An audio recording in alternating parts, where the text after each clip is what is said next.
할렐루야, 할렐루야. 오늘 우리의 예배 가운데 우리 하나님 한 분을 정말로 나의 마음의 주인으로 모시고 나의 인생의 왕으로서 모시는 그런 예배가 되기를 간절히 축복합니다. 제가 설교를 들어가면서 여러분에게 OX 퀴즈를 한번 내보려고 해요. 자, 박쥐는 새일까? 아니면 새가 아닐까? 자, 우리 이렇게 O 아니면 X 이렇게 작게나마 해보겠습니다. 박쥐가 새이다 하면 O, 박쥐가 새가 아니다 하면 X. 하나, 둘, 셋. 자, O. 용감해요. 아주 용감합니다. 네, 내려주세요. 두 명이 박쥐는 새다, 박쥐는 새다라고 했습니다. 우리 건이가 그랬고요. 우리 은재가 O를 날렸어요. 자, 박쥐는 새가 아닙니다. 박쥐는 새가 아닙니다. 박쥐는 뭐죠? 재현아? 어떤 종류죠? 조류가 아니라? 오, 맞아요. 포유류예요. 사람들은 박쥐가 날기 때문에 새라고 착각해요. 조류라고 생각합니다. 그러나 박쥐는 알을 낳아서 새끼를 품는 게 아니라 자기 몸으로 직접 새끼를 낳기 때문에 포유류로 구분이 되는 거예요. 이런 박쥐의 특징을 살려서 전해 내려오는 이솝 우화가 있습니다. 옛날에 동물의 왕국에서 전쟁이 일어났다고 합니다. 새들과 땅의 짐승들 간의 전쟁이었습니다. 박쥐는 이 전쟁에서 새가 이길 것 같을 때, 새가 이기고 있을 때는 날개를 펼치며 나는 새입니다 했어요. 그리고 반대로 땅의 짐승이 전쟁에서 우세에 있을 때 갑자기 날개를 감추고 찍찍하면서 나는 쥐입니다 라고 했습니다. 나중에 이 박쥐의 간사한 모습이 두 진영의 양쪽 동물들 간에 들통이 난 거예요. 결국 박쥐는요, 조류에게도 미움을 받고 땅의 짐승 편에도 미움을 받아서 혼자 동굴에 들어가 숨어 살게 되고 저녁에만 활동하게 되었다라는 굉장히 그럴싸한 이야기가 있어요. 사랑하는 여러분, 그런데 우리 인생에는요 늘 전쟁이 펼쳐집니다. 실제로 우리가 잘 알고 있듯이 나라와 나라가 끊임없이 전쟁하고 있죠. 그리고 여러분들도 전쟁을 치러왔죠. 입시전쟁, 우리 고3 입시전쟁 치르고 있고, 또 고3뿐만 아니라 이번에 중간고사 본 우리 학생들, 취업전쟁도 있습니다. 우리 선생님들. 우리 인생에 전쟁들은 많아요. 그런데 사랑하는 여러분, 그 무엇보다 중요한 전쟁이 있습니다. 그 전쟁은 무엇이죠? 영적인 전쟁입니다. 왜냐하면 이 영적 전쟁에서 패배하면 우리는 영원한 어디로 가게 됩니까? 지옥에 가게 돼요. 영적 전쟁에서 반대로 승리하면요 영원한 천국에 가게 됩니다. 영원의 문제예요. 단순히 학교를 잘 가고 안 가고의 문제가 아니라요, 이거는 영원히 바뀌지 않는 문제입니다. 승리하느냐 패배하느냐에 따라서요. 여러분은 영적 전쟁이 펼쳐지고 있는 여러분들의 개개인의 삶 가운데서 어느 편에 속해서 싸우고 계시나요? 하나님 편에 속해 있는 사람입니까? 아니면 세상에 속해 있는 사람입니까? 혹시 박쥐처럼 내가 필요에 따라서, 내 입맛에 따라서 하나님께 속했다가 세상에 속했다가 이렇게 두 곳에 마음을 다 두고 있지는 않으십니까? 오늘 본문에는 이런 두 곳에 다 마음을 두고 있는 박쥐 같은 신앙인의 대표, 그 대표라고 볼 수 있는 한 인물이 등장합니다. 이 인물의 인생에 대해서 저는 한번 말씀을 통해 전체적으로 살펴보려고 해요. 간절히 바라기는 이런 박쥐 같은 인생이 되지 않기를 소망합니다. 박쥐 같은 신앙인이 되지 않기를 소망합니다. 오늘도 나만 바라보시는 하나님을 나도 세상 바라보고 하나님 동시에 바라보는 게 아니라 하나님만 바라보게 되기를 간절히 축복합니다. 오늘 보면 첫 번째 메시지는 다음과 같습니다. 우리 고개를 들고 우리 한 목소리로 한번 읽어보겠습니다. 시작. 발람은 자격이 없음에도 하나님의 은혜를 경험했습니다. 오늘 본문에 사실 두 인물이 등장해요. 발락과 발람입니다. 이름이 비슷해서 헷갈릴 수 있는데 집중적으로 살펴본 인물은 발람입니다. 이 발람이라는 사람의 프로필은 다음과 같습니다. 사는 곳은 메소포타미아 지역이었고요. 그의 직업은 유명한 점술가였어요. 점술가. 그런데 이 점술가가 무슨 일을 하는 거냐면 돈을 받고 다른 사람을 저주해주는 무서운 일을 담당하는 사람이에요. 단순히 미래를 점쳐주고 예언해주는 사람이 아니라 저주해주는 사람이었어요. 돈을 받고요. 이 점술가의 인생을 한마디로 하면요, 자기의 이익과 자기 인생의 성공, 돈을 위해서라면 다른 사람을 죽여서라도 저주해서라도 못할 게 없는 이기적인 죄인이었습니다. 전형적인 세상 사람입니다. 그런데 놀라운 점은요, 이렇게 세상에 속한 사람에게요, 세상에 속한 사람에게, 이 점술가에게 하나님이 은혜를 내려주신다는 점이 놀랍습니다. 왜 하나님은 이런 점술가에게, 이런 말도 안 되는 죄인에게 은혜를 내려주실까요? 그 이유는 하나님은 사랑의 하나님이시기 때문입니다. 믿으십니까? 자, 그렇다면 사랑의 하나님께서 완전 세상에 속해 있는 발람이라는 점술가에게 어떤 은혜를 주셨을까? 오늘 본문 16절에 나와 있습니다. 오늘 본문 16절 말씀 우리 한 목소리로 한번 읽어보겠습니다. 시작.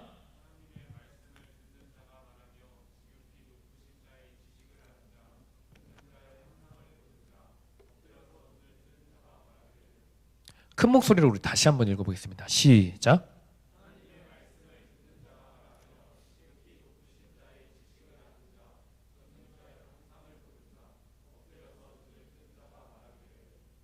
하나님이 세상에 속해 있는 발람에게 주셨던 첫 번째 은혜는 뭐냐?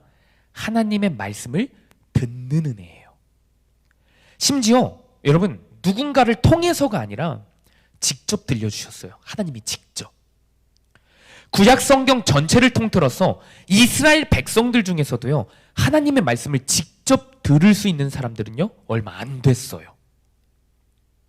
그런데 이 발람이라는 사람은 완전히 죄악된 삶을 살아가고 있었는데도 하나님이 직접 나타나셔서 발람에게 말씀을 들려주시는 은혜를 경험하게 됩니다. 어떤 상황에서 듣게 되었냐면, 이스라엘 백성들이 가나안 땅을 향하고 있었을 때 여러 강한 민족들과 전쟁을 치릅니다. 그런데 이스라엘 백성들은 여러분 강한 군대였을까요? 아니면 오합지졸 군대였을까요? 승화야, 오합지졸 군대였어요. 그러나 하나님이 도움을 주셔서, 하나님이 함께 하셔서 강한 전투력을 자랑하는 민족들을 이기기 시작했어요. 그러다 보니요, 어떤 일이 일어나냐? 주변 지역들에게 소문이 나기 시작한 거예요. 이스라엘의 승리 소문을 듣고 겁이 난 한 민족이 있었습니다. 그것이 바로 모압 민족인데, 모압 민족의 왕이 오늘 본문에 등장하는 한 인물, 발람 말고 어떤 인물이 있죠? 발락. 발락이 바로 이 모압의 왕이었어요. 그래서 이 발락 왕이요, 이스라엘 민족이 자신들의 땅 앞에 도착했다는 소식을 듣자마자 당시 돈을 받고 저주를 해주는 발람에게 찾아온 거예요. 발락이 발람에게 딜을 걸기 시작했어요. 돈을 많이 줄 테니까 이스라엘 백성들 저주 좀 내려줘 라고 했습니다. 지금 발람은 선택의 기로에 놓인 거예요. 여러분들도 선택의 기로에 놓일 때 많죠? 이것을 선택하느냐, 저것을 선택하느냐, 하나님 말씀에 순종하느냐, 불순종하느냐, 죄의 유혹에 그냥 눈 한번 딱 감고 넘어가느냐, 아니면 꾹 참고 하나님께 다시 나아가느냐, 이런 여러 선택들을 합니다. 발람은 인생의 선택의 기로에 놓였어요. 어떤 선택이냐? 세상의 편에 설 것인가? 발락 왕의 사주를 받아 저주를 할 것인가? 아니면 하나님의 편에 선 것인가? 이 선택의 기로에서요, 하나님이요, 발람에게 직접 나타나셔서 처음으로 말씀하세요. 발람아, 이스라엘 백성들은 내가 사랑하는 백성이야. 이스라엘 백성들은 내가 책임지는 백성이야. 너는 절대로 그들을 건들지 마. 너에게 저주를 사주한 모압 왕과 절대 함께 가지 마. 세상 편에 서지 마. 라고 합니다. 그것이 민수기 22장 12절 말씀이에요. 우리 큰 목소리로 정신을 깨어서 한 목소리로 읽어보겠습니다. 시작. 하나님이 발람에게 이르시되 너는 그들과 함께 가지도 말고 그 백성을 저주하지도 말라. 그들은 복을 받은 자들이니라. 하나님이 직접 나타나 주셔서 말씀하신 거예요. 그런데 이것은 여러분 단순히 이스라엘 백성을 사랑하셔서 이스라엘 백성만 사랑하셔서 나타나셔서 말씀하신 게 아니에요. 발람에게 너는 세상과 함께 하지 마. 그리고 내가 사랑하는 이스라엘 백성과 함께 해. 라고 말씀하신 거예요. 다시 말해 이방인 점술가 발람을 하나님이 사랑하신다는 증거였습니다. 자, 이렇게 말씀을 하나님께 직접 들었습니다. 누군가를 통해서 듣는 게 아니라 하나님이 나타나셔서 갑자기 말씀을 하시는 은혜가 있었어요. 근데 이것뿐만 아니라 더 있었어요. 하나님께서 발람에게 어떤 두 번째 은혜를 주셨냐? 환상을 통해 만나 주십니다. 그리고 환상으로 끝나는 게 아니라 예언의 은사를 허락하세요. 민수기 24장 16절 말씀. 오늘 우리 본문 16절 말씀 우리 다시 한번 읽어보겠습니다. 시작. 하나님 말씀을 듣는 사람의 말이다. 가장 높으신 분께서 주신 지식을 가진 사람의 말이다.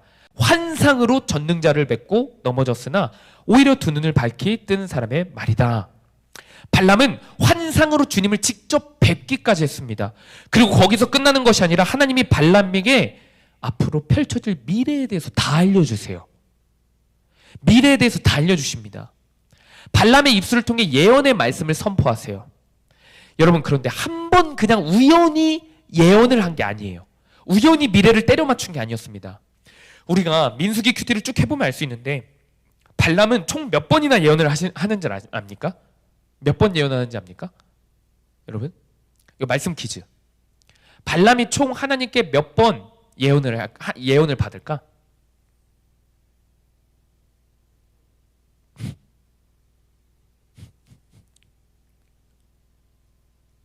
몇 번? 틀려도 돼요. 자, 알겠어요. 4번 받아요, 4번. 자, 발람이 한 예언의 내용 중 중요한 예언이 굉장히 많아요. 무엇이었냐? 앞으로 어떤 민족이 등장하게 될 거고 그 민족들은 누구에게 멸망하게 될 거고 이런 예언들. 한 나라가 어떻게 망하고 한 나라가 어떻게 살아나고 뭐 이런 예언들이 많이 등장해요. 그리고 무엇보다 놀라지 마십시오. 약 1000몇백 년 뒤에 오실 인류의 모든 죄를 구원할 예수님에 대한 예언이 이 이방인 점수가 발람의 입에서 나와요. 목사님의 입에서 나온 게 아니라 귀한 모세의 입에서 나온 게 아니라 이방인 선지자, 이방인 점술가 발람의 입에서 나옵니다. 오늘 본문 17절 말씀을 우리 세번역 성경으로 한번 읽어보겠습니다. 큰 목소리로 한번 읽어보겠습니다. 시작. 나는 한 모습을 본다. 그러나 당장 나타날 모습은 아니다. 나는 그 모습을 환히 본다. 그러나 가까이에 있는 모습은 아니다. 한 별이 야곱에게서 나올 것이다. 한 통치 지팡이가 이스라엘에서 일어설 것이다. 그가 모압의 이마를 칠 것이다. 새 자손의 영토를 칠 것이다. 발람이 환상을 통해 누군가를 자꾸 봤대요. 가까이 있는 게 아니라 굉장히 멀리 있대요. 그런데 발람이 본 사람의 특징을 뭐라 하냐? 한 별이래요. 별. 한 별. 여러분, 이 한 별이 누구를 뜻하냐? 예수님을 뜻합니다. 마태복음에서요, 예수님이 이 땅에 내려오실 때 여러분들 잘 아실 거예요. 성극을 많이 했거든요. 동방박사들이요, 예수님이 이 땅에 태어나셨다는 것을 무엇을 보고 알죠? 별. 한 별을 보고 알아요. 마태복음 2장 1절에서 2절입니다. 우리 한 목소리로 읽어보겠습니다. 시작. 헤롯 왕 때 예수께서 유대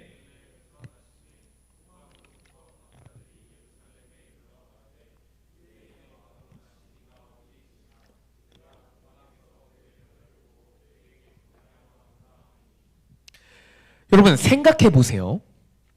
발람이 지금 얼마나 대단한 은혜를 경험한 것이냐면요, 예수님이 이 땅에 오시기 1000년 전에 환상을 통해 예수님을 보고 만난 거예요.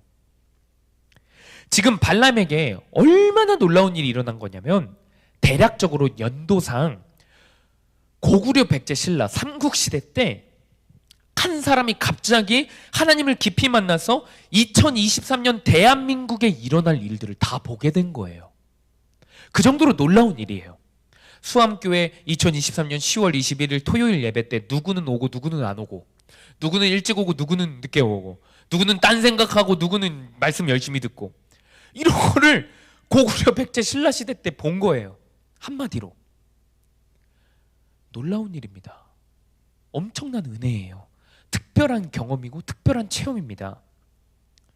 여러분, 이 환상과 예언을 한 것은 오늘 본문 바로 전에요, 하나님의 영이 임했기 때문에 발람이 이 환상을 보고 예언을 할 수 있었대요. 하나님의 영.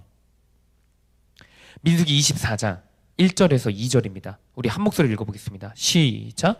발람이 자기가 이스라엘을 축복하는 것을 여호와께서 선히 여기심을 보고 전과 같이 점수를 쓰지 아니하고 그의 낯을 광야로 향하여 눈을 들어 이스라엘이 그 지파대로 천막 친 것을 보는데, 그때에 하나님의 영이 그 위에 임하신지라.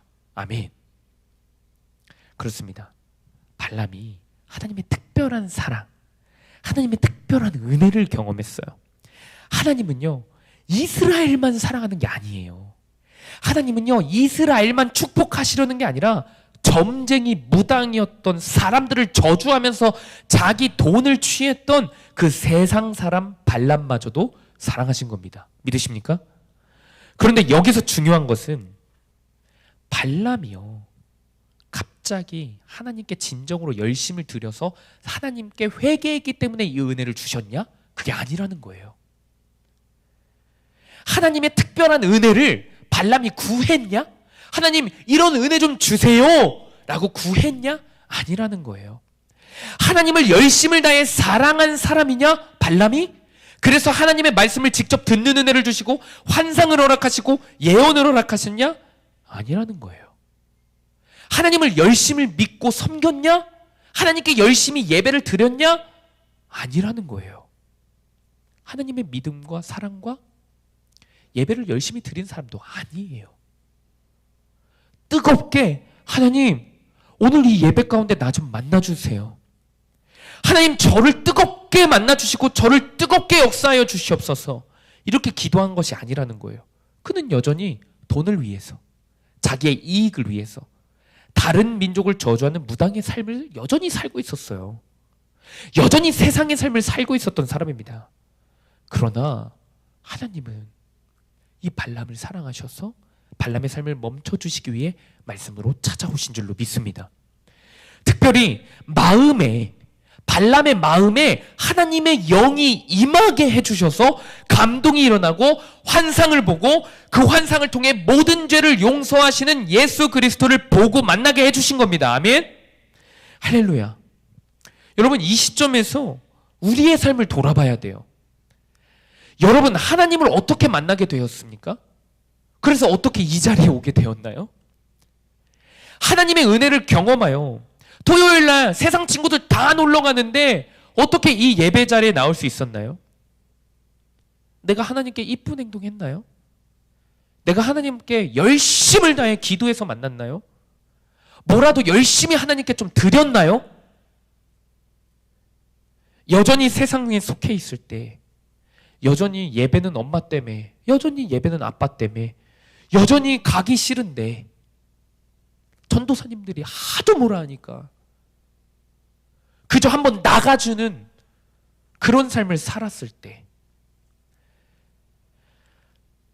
여러분들이 학교에나 학원이나 집에서 하나님 말씀은 5분도 앉아서 못 읽어, 읽기는 싫어하면서 몇 시간을 넘게 집중해서 음란물을 보는 거를 좋아할 때, 여전히 가장 친한 친구들끼리도 사이가 안 좋고 질투하고 시기하고 내 자존심 때문에 뒷담 까는 거 좋아하는 삶을 살 때, 그냥 세상 사람, 그냥 발람같이 그냥 세상 사람처럼 살 때 예수님이 우리를 만나주신 거 아닙니까?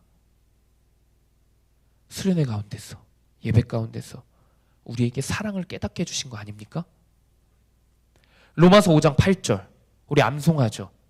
로마서 5장 8절 우리 안 보고 한번 암송합시다. 시작.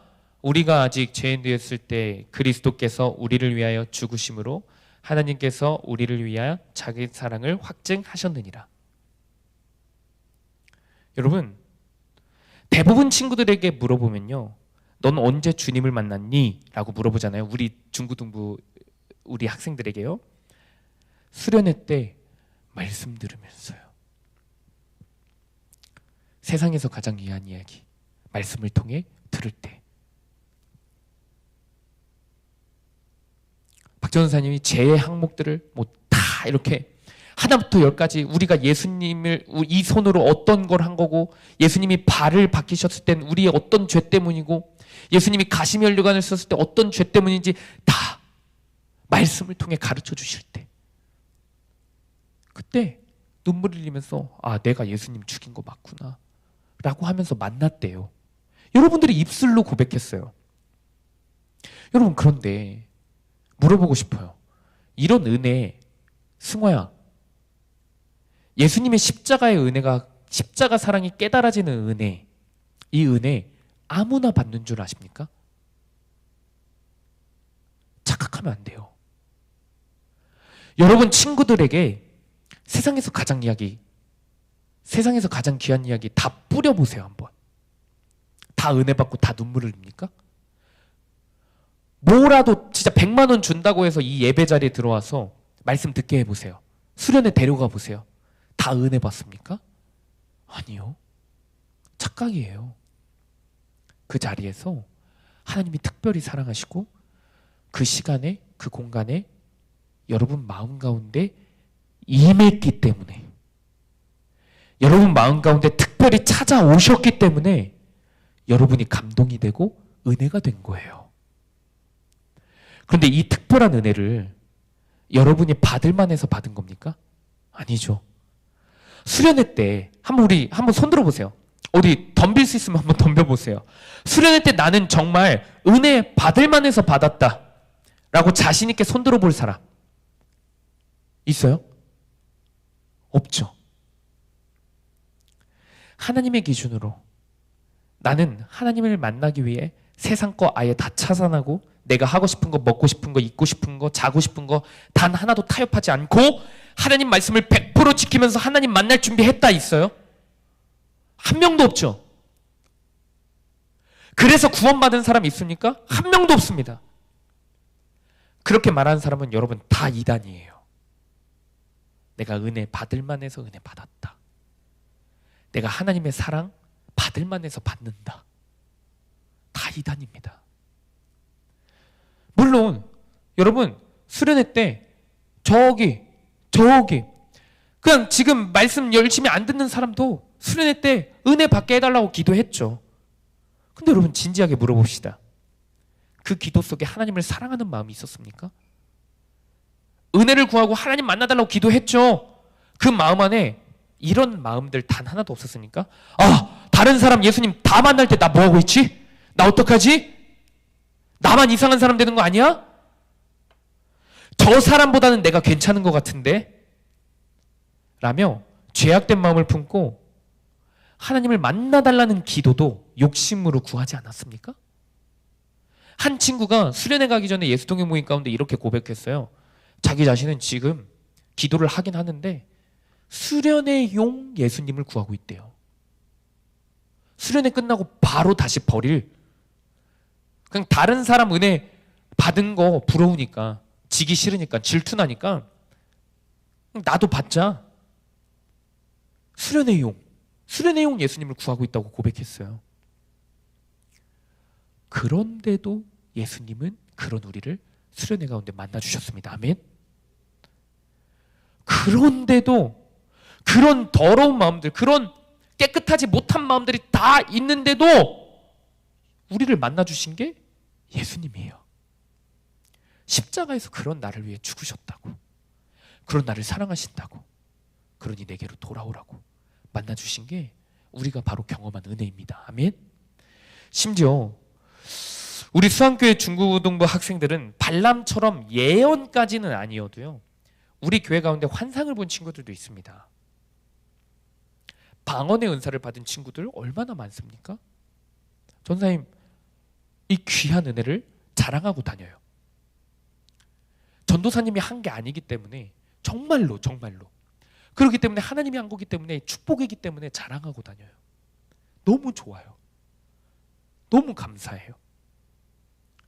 그런데 여러분들이 받은 방언, 여러분들이 받은 하나님의 사랑, 여러분들이 경험한 그 예수님의 십자가 사랑이 깨달아지는 은혜, 그거 여러분들이 받을 만해서 받은 거 아니에요. 하나님이 먼저 우리를 사랑하셨고, 하나님이 그저 은혜로, 진짜 말 그대로 자격 없는 자에게 은혜를 베풀어 주신 겁니다. 그러기에 우리는 받은 은혜를 소중히 간직해야 합니다. 아멘.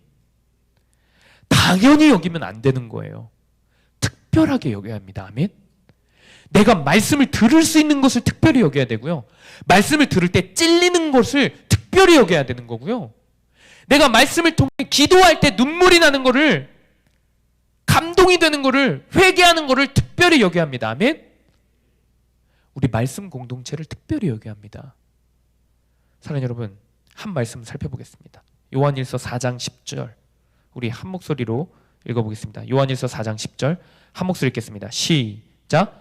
사랑은 여기 있으니 우리가 하나님을 사랑한 것이 아니요 하나님이 우리를 사랑하사 우리 죄를 속하기 위하여 화목제물로 그 아들을 보내셨습니다. 아멘. 이 말씀을 다시 한번 새기고, 자격 없는 나에게 베푸신 은혜가 이미 충만하구나, 이미 너무나도 넘쳐나구나, 말씀을 듣는 은혜를 허락하셨고, 기도를 할 수 있는 공동체를 허락하셨고, 수련회 가운데 예수 그리스도의 십자가의 은혜가 깨달아진 그 말도 안 되는 은혜를 우리에게 이미 허락하셨구나. 근데 그것을 받을 만한 자격이 없는 나에게, 여전히 발람과 같이 세상에 완전 찌들어 사는 나에게 허락하신 은혜구나. 이 특별한 은혜에 감사하는 저와 여러분들이 되기를 간절히 축복합니다. 자, 적용 질문입니다. 자격이 없는 나에게 하나님이 말씀이 들리게 하시고 예수님의 십자가 사랑을 만나주신 것을 기억하고 있나요? 이 특별한 은혜를 특별하게 여기고 있나요? 가볍고 당연하게 여기고 있나요? 두 번째 메시지입니다. 두 번째 메시지 우리 큰 목소리로 읽어보겠습니다. 시작. 마음을 정하지 않으면 큰 은혜를 경험하여도 심판의 길로 갑니다. 이방 사람인데도 불구하고 세상에 속하여 자기가 돈 벌고 자기가 원하는 삶을 살기 위해 다른 사람들을 죽이고 저주하는 발람에게 하나님의 은혜를 주셨습니다. 하나님이 특별히 사랑하신 것을 살펴봤어요. 그렇다면 그 사랑을 받은 자답게, 말씀을 듣는 자답게, 환상과 예언을 본 자답게 하나님께 순종하며 살았을까요? 발람은요? 그 은혜에 감사하며 살았을까요? 그래서 이 발람은 천국에 갔을까요? 이미 이 대지 제목에 나와 있듯이 발람은 하나님의 은혜를 경험했음에도, 말씀을 하나님께 직접 들었음에도, 환상과 예언의 은사를 받았음에도 결국에 천국을 간 것이 아니라 심판받아 지옥 갑니다. 우리 민수기 큐티하고 있죠? 민수기 마지막 부분에 민수기 31장, 우리 빨리 한번 찾아보세요. 빨리 찾는 사람이 읽으세요. 빨리 찾는 사람. 민수기 31장 7절에서 8절까지의 말씀. 민수기 31장 7절에서 8절까지의 말씀.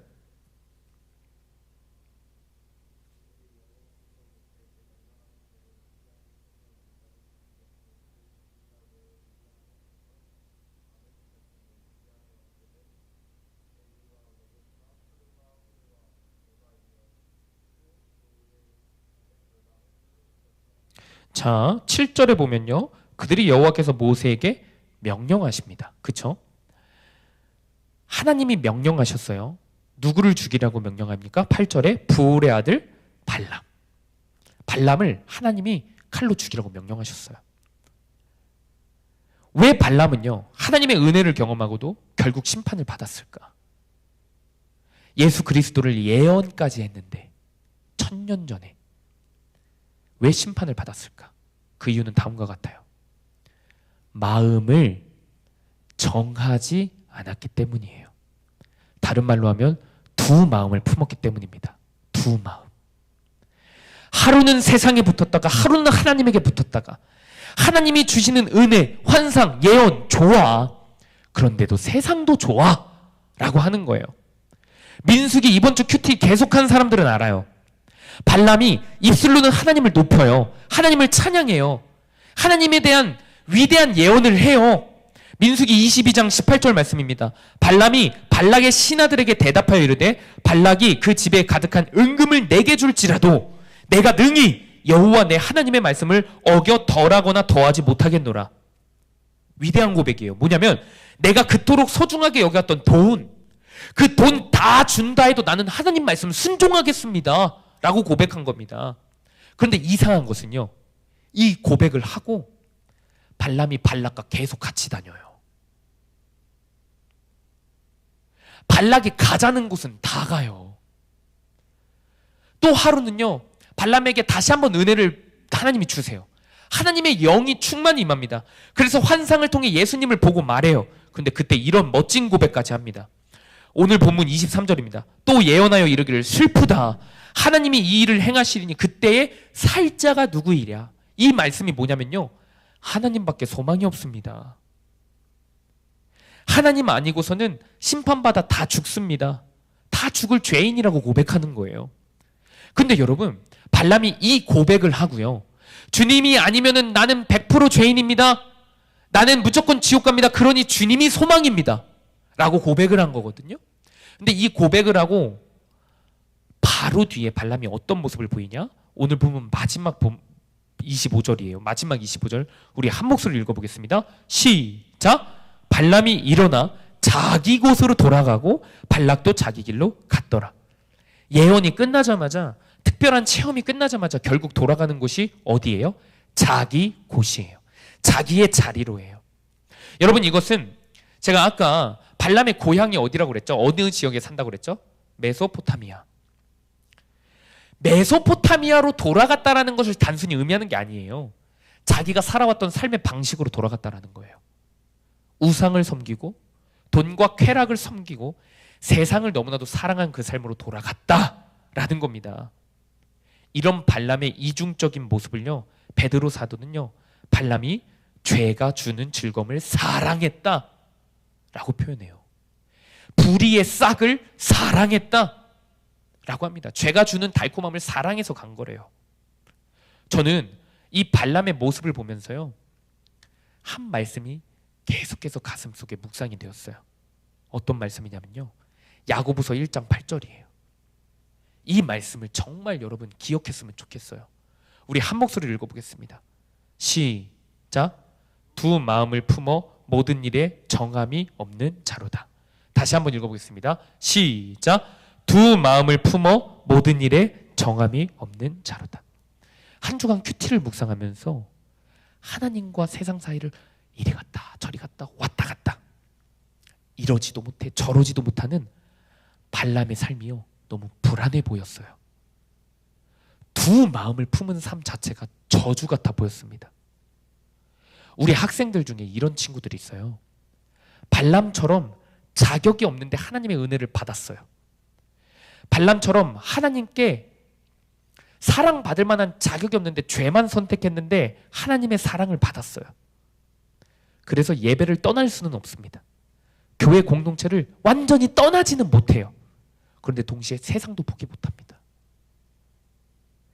세상에서 죄를 선택할 때요, 마냥 즐겁지가 않아요.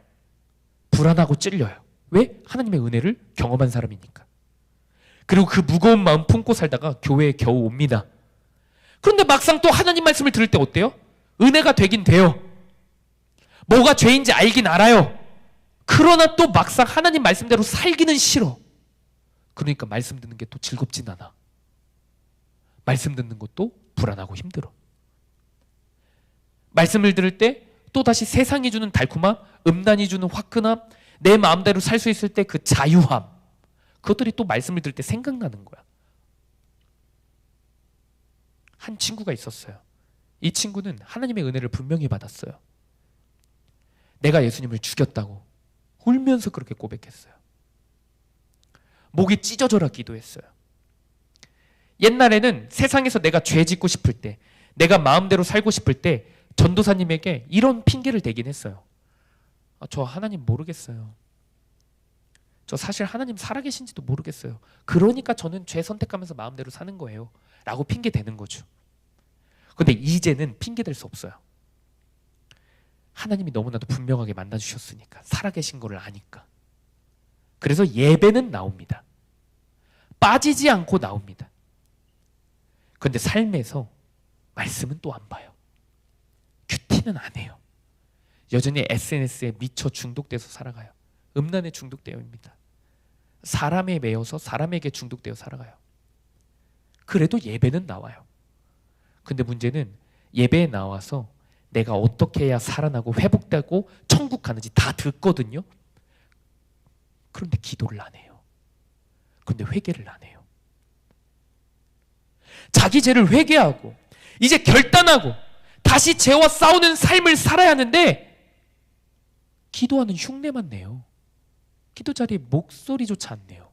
낼 수 있는데. 왜냐? 기도한 경험이 있거든요. 전도사님 선생님들이 강단기도 하라고 합니다. 강단기도 하잖아요. 어떤 친구들은 기도 안 하고 그냥 눈만 감고 있다가 빨리 가요. 기도 안 해요. 아예 안 해요. 신용만 하다 가요. 세상에서 죄 지을 때 그게 죄인 줄은 알아. 마냥 즐거워할 순 없어. 그래서 죄책감도 시달리고 괴로워도 해. 그런 괴로움을 살다가 겨우 하나님 앞에 나왔어. 하나님께 이제 고백하고 하나님께 은혜 받고 이제 돌이켜야 되는데 정작 하나님 앞에 와서는 또 반대로 세상 생각해. 세상 거 포기하기 싫어서 괴로워해. 세상에서도 불안, 교회에서도 불안해. 그 이유가 뭔지 아십니까? 두 마음을 품고 있기 때문이에요. 두 마음. 우리가 함께 읽은 이 야고보서, 전도사님이 오늘 말씀을 통해 반드시 기억해야 하는 말씀, 야고보서 1장 이 8절 말씀을요, 새 번역 성경으로 읽잖아요. 두 마음을 품은 자의 삶이요, 어떤 삶인지 정확히 나와 있습니다. 한번 읽어보세요. 그는 두 마음을 품은 사람이요, 그의 모든 행동에는 안정이 없습니다. 영어 성경에 보니까 unstable이라고 기록되어 있어요. 이게 뭐냐면 불안하다 라는 거예요. 그의 삶은 불안하다. 이곳에서도 불안, 이 사람과 함께 할 때도 불안, 저 친구와 함께 할 때도 불안, 세상 친구들과 함께 했을 때도 사실은 불안해. 그런데 말씀 공동체와 함께 할 때도 불안해. 이도 저도 아닌 인생, 그러니 불안한 거예요. 여러분, 이 두 마음을 품고 살잖아요. 두 마음을 품고 살잖아요. 저절로 내 마음이 하나님께로 가는 게 아니에요. 가만히 있는다고 내 인생이 갑자기 천국으로 바뀌고, 저절로 내 인생에서 갑자기 난 이제 세상의 마음을 버리고 하나님의 말씀만 지킬 거야. 갑자기 은혜가 더 부어져서 내 인생이 180도 바뀌지 않아요. 계속 두 마음 품고 삽니다. 계속. 발람이 하나님 한 발, 세상 한 발 걸치다가 하나님의 은혜도 사랑하고 세상도 사랑하다가 결국 선택한 건 무엇이죠, 여러분? 세상이에요. 자기 길로 돌아갔어요. 두 마음을 오래 품잖아요. 품을수록 하나님 선택하는 사람은 없습니다. 그러니 사랑하는 여러분, 오늘 우리에게 필요한 것은 무엇입니까? 결론난 마음입니다. 오늘 우리에게 필요한 것은 결론난 마음입니다. 아멘? 오늘 우리에게 필요한 것은 마음의 정함이에요.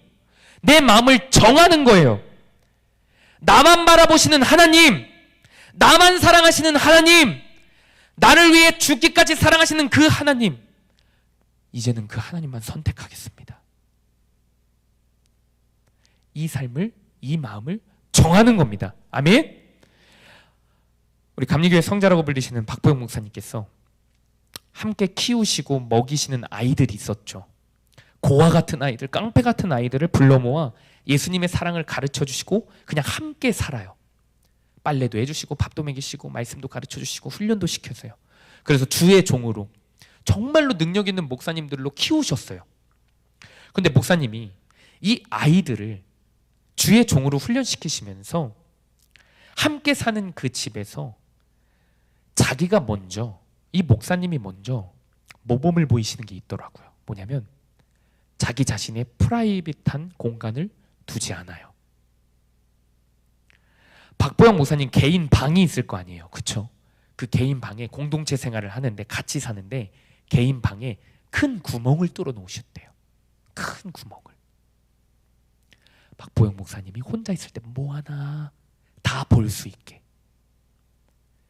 누구나 들여다볼 수 있게 큰 구멍을 뚫어 놓으셨다고 합니다. 샤워를 하고 옷을 갈아입을 때 외에는 그 구멍, 그때는 구멍을 틀어막지만 그 외에는 다 뚫어 놓는데요. 다. 누구든지 볼 수 있게끔. 그 이유는 하나예요. 안과 밖이 같으려고.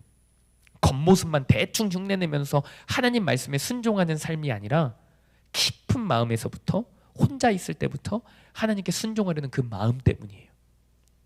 혼자 있을 때에도 계속해서 하나님 말씀 읽고, 혼자 있을 때도 혼자 막 음란 선택하고 뭐 하고 뭐 하는 게 아니라 하나님 말씀, 하나님께 기도, 거룩한 일들을 위하여 열심을 내는 삶을 살고자 하는 그 마음으로 구멍을 크게 뚫어놓은 거예요.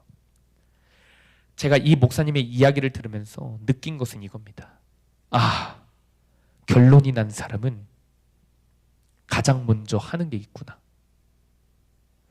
마음이 하나님께로 정해진 사람은 가장 먼저 하는 게 있구나. 그것이 뭐냐? 족쇄. 족쇄를 채워버리는 거예요. 족쇄. 환경부터 죄를 지을 수 없는 환경으로 족쇄를 만들어버리는 거예요.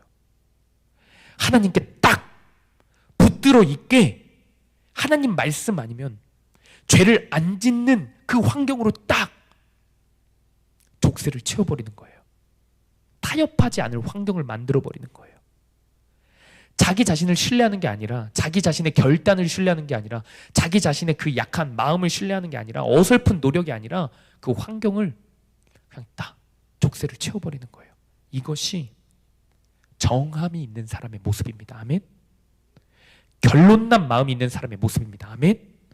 그러나 반대로 결론난 마음이 없고 여전히 두 마음 품고 있는 사람, 세상 한 발, 하나님 한 발, 그러다 결국에 지옥 갈 사람의 모습은요, 뭔지 아십니까? 야고보서 말씀처럼 계속 두려워만 합니다. 걱정만 합니다.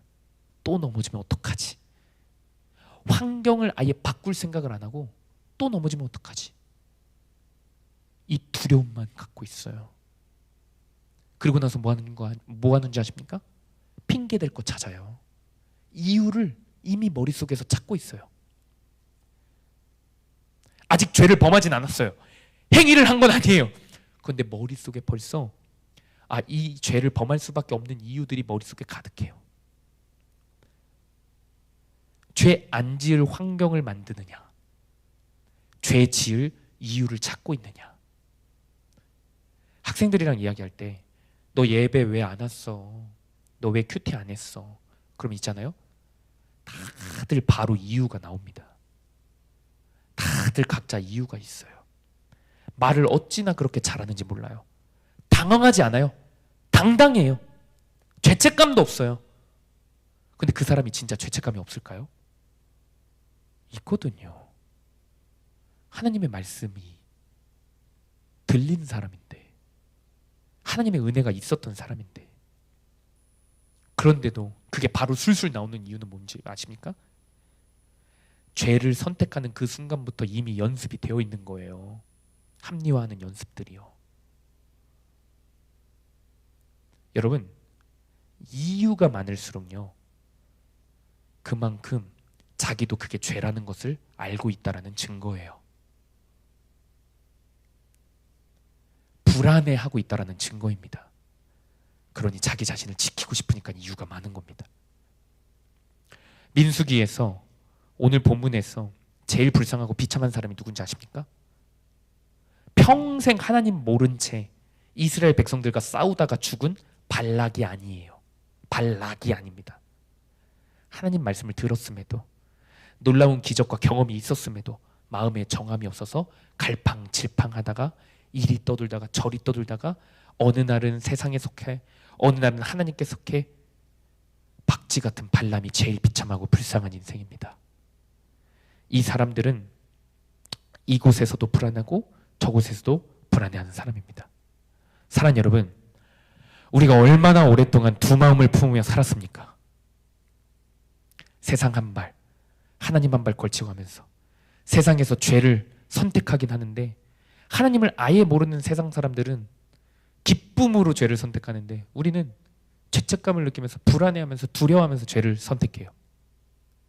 고통스럽죠. 불안하죠. 그래서 주님 앞에 나왔습니다. 주님 앞에 나와서 결론난 마음으로 주님 사랑받고 결단하고 새 삶을 살아가는 게 아니라 주님 앞에 나오면 또다시 세상을 그리워하는 이 비참한 인생 너무나도 오랫동안 살았습니다.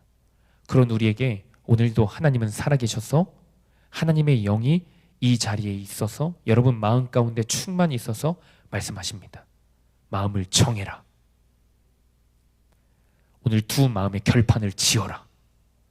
지금 이 자리에서 너의 마음에 결론을 내버려라. 이 말씀을 우리 가운데 허락하십니다. 여호수아 24장 15절 말씀입니다. 우리 이 말씀을 우리 하나님을 경외하는 마음으로 또한 결론난 마음으로 이 말씀을 다 우리가 믿음으로 고백했으면 좋겠습니다. 우리 큰 목소리로 한 목소리로 고백하겠습니다. 시작! 만일 여호와를 섬기는 것이 너희에게 좋지 않게 보이거든 너희 조상들이 강 저쪽에서 섬기던 신들이든지 또는 너희가 거주하는 땅에 있는 아무리 족속의 신들이든지 너희가 섬길 자를 오늘 택하라. 오직 나와 내 집은 여호와를 섬기겠노라 하니. 아멘. 사랑하는 여러분, 가나안 땅에 들어간 사람은 여호수아와 갈렙밖에 없었어요. 출애굽한 수많은 장정들 중에 여호수아와 갈렙만이 가나안 땅에 들어갔습니다. 천국, 그 땅을 향하여 갔습니다. 나중에 정한 사람은 가지 못해요. 밀어버리는 사람은 가지 못합니다. 오늘 결론난 마음을 낸 사람이 갈 수 있는 겁니다. 아멘. 발람처럼 여지를 주지 마십시오. 결론난 마음이 있는 사람은 제가 뭐라고 그랬죠? 뭐를 채운다고요? 뭐를 채워요? 족쇄를 채운다고요. 결론난 마음이 있는 사람은요, 이유를 찾는 게 아니라 족쇄를 채웁니다. 환경을 죄 안 지을 환경으로 바꿉니다. 간절히 축복하기는 오늘 이 예배 가운데, 오늘 우리의 하나님의 말씀을 듣는 우리의 심령 가운데 결론난 마음이 있어 하나님의 말씀에 순종할 수밖에 없는 환경들을 족쇄로서, 거룩한 족쇄로서, 기쁨의 족쇄로서 많이 만들기를 간절히 축복합니다. 이 시간 같이 일어나셔서 함께 기도하겠습니다.